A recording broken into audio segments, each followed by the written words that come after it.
Hi, I'm Craig from Greenwich Films, and welcome to Greenwich's Script Tips, the place where new writers can learn all about script writing and what elements need to go into their stories and scripts. We'll be looking at everything from how to structure your scripts through index cards, how to write certain themes into your stories, and what makes a good script. So if you want to keep up to date with what we're going to be talking about, hit that subscribe button.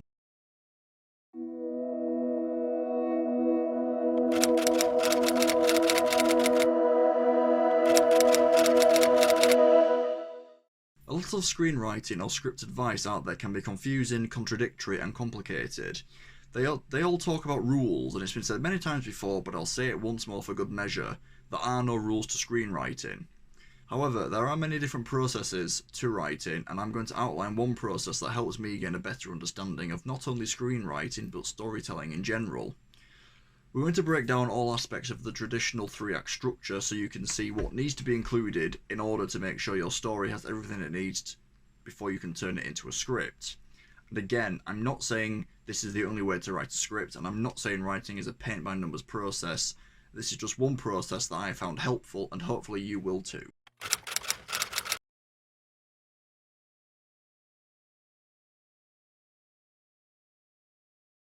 Legendary director and screenwriter Billy Wilder said that quote, and it rings true to screenwriting and storytelling. But how do you know what the problem is with your first act? The first act is the opening of your story, and you know what they say about first impressions. This is your chance as the writer to hit the ground running and get your story off to a cracking start. The things you definitely need to include in your first act are the inciting incident or catalyst, as this is the main goal for your protagonist that they need to solve at the end of the story. You also need to think of a secondary goal for them to achieve, which forces them to solve their main goal. Another story component that you need to consider is your protagonist's intention and obstacle. Your character wants something and something is standing in their way. This creates compelling drama and needs to be established in the first act, as, again, it gives your protagonist something to aim for. It'll also allow you to know how to set up your third act, which, as Billy says, should now be issue-free as you've got your first act nailed. You also need to consider the stakes of your story. What's the stake for your protagonist if they fail or succeed at what they're wanting to achieve? There are three areas of stakes that you need to think about, and they are the external stakes, the internal or emotional stakes, and the philosophical stakes. These don't need to be established exclusively in the first act, but they do need to be established in the first half of your story, as your incited incident and midpoint are where the stakes are threatened. Think about Whiplash. It opens with Naaman practicing his drumming when Fletcher walks in. Naaman knows who Fletcher is and what he wants. It sets the themes of the film well. Naaman wants Fletcher's approval on his drumming abilities. The stakes are also made known, as Naaman's drumming career is what he wants to achieve, his external stakes. His internal stakes are feeling like he's achieved something with his life, and philosophically, winning the approval of those whose opinion means something to you, i.e. Fletcher, drives Naaman to constantly improve his drumming. This becomes apparent when Fletcher selects Naaman for his conservatory band. This is the inciting incident, as it gives Naaman the overarching goal of proving himself as a drummer. The first outbreak occurs when Naaman is given the chance of drumming in Fletcher's band. Naaman's secondary goal is winning Fletcher's approval, and by being given the opportunity to prove himself a worthy core drummer of the band. Naaman has to take it and impress Fletcher.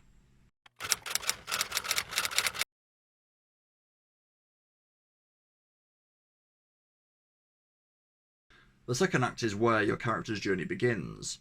They're setting out to accomplish their secondary goal. Any stakes that haven't already been established need to be introduced before you hit the middle of your story. This is because the midpoint is where there's a stake setback and a reverse in fortune for your protagonist.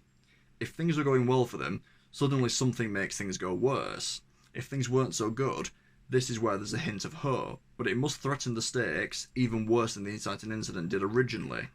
Your character must now work even harder to try and achieve their secondary goal. The secondary goal needs to be reached in some capacity by the end of the second act in order to propel the action into the third act. In Whiplash, Naaman is about to impress Fletcher with his drumming abilities, blissfully unaware of the demanding and brutal nature of Fletcher's demands and high standards. Fletcher's abuse of Naaman starts Naaman's internal struggle to improve as a drummer and makes him realise that Fletcher's approval means everything. During the second act, Naaman also makes a statement about his choices which enforce the stakes and motivations. The midpoint occurs when Naaman breaks up with his girlfriend on account of her holding him back from drumming greatness. It forces the stakes as Naaman now needs to become a great drummer to justify his actions, and it severs that connection Naaman has to anyone outside of the drumming world. This comes shortly after Naaman proclaims he'd rather be alone than have friends and people in his life. I'd rather die drunk, broke at 34 and have people at a dinner table talk about me than live to be rich and sober at 90 and nobody remember who I was. Friends will remember you, that's the point. None of us were friends with Charlie Parker.